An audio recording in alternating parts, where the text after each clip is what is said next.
Venezuela es el quinto país exportador de petróleo y el poseedor de las mayores reservas probadas de crudo pesado del mundo, con 297.570 millones de barriles hasta diciembre de 2011.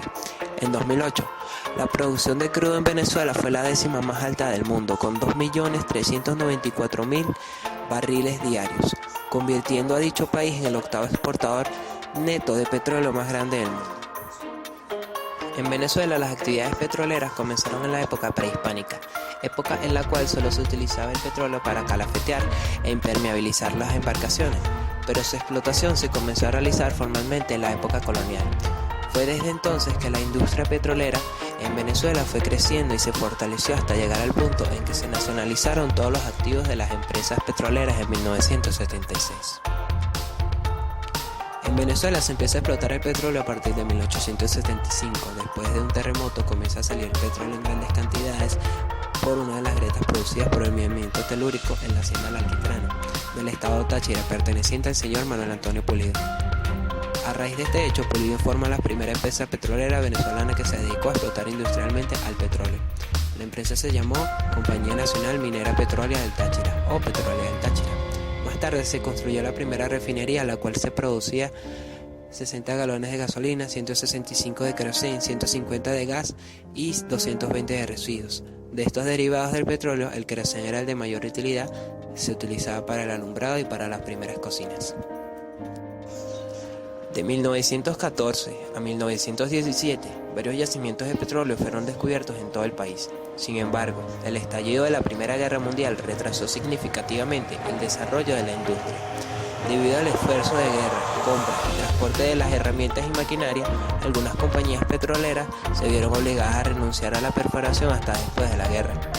A finales de 1917, las primeras operaciones de refinación se llevaron a cabo en la refinería de San Lorenzo y las primeras exportaciones significativas de petróleo venezolano salieron por la terminal Caribbean Petroleum en San Lorenzo.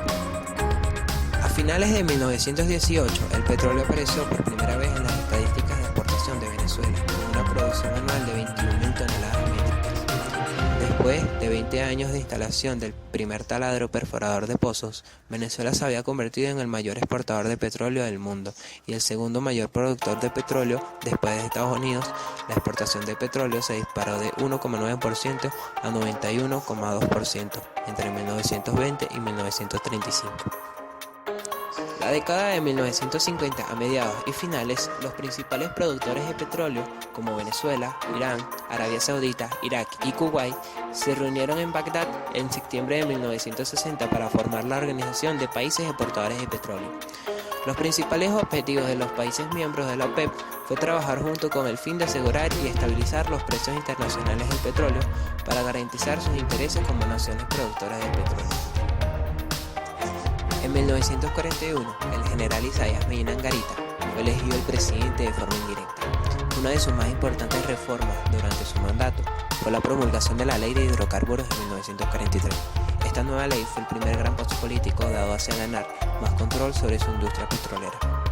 Bajo la nueva ley, el concepto de una división de 50 y 50 de los beneficios entre el gobierno y la industria del petróleo se introdujo. Una vez aprobada, esta ley básicamente se mantuvo sin cambios hasta 1976, año de nacionalización, con solo dos revisiones parciales que se realizan en 1955 y 1967.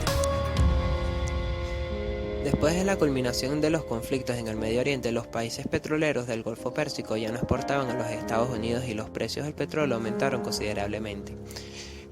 Venezuela experimentó un incremento significativo en las utilidades por concepto de producción del petróleo. Entre 1972 y 1974, los ingresos del gobierno venezolano se habían cuadriplicado. Con un nuevo sentido de confianza, el presidente venezolano Carlos Andrés Pérez prometió que Venezuela se iba a desarrollar significativamente en unos pocos años, mediante la sustitución de importaciones, los subsidios y los aranceles proteccionistas. En la presidencia de Carlos Andrés Pérez, un plan económico llamado La Gran Venezuela pidió la nacionalización de la industria del petróleo y la diversificación de la economía a través de la sustitución de importaciones. El país oficialmente nacionalizó la industria petrolera el 1 de enero de 1976, bajo la gestión ministerial de Valentín Hernández Acosta, y junto con él vino el nacimiento de Petróleos de Venezuela Sociedad Anónima, PDVSA, que es la empresa estatal venezolana. Created using Powtoon.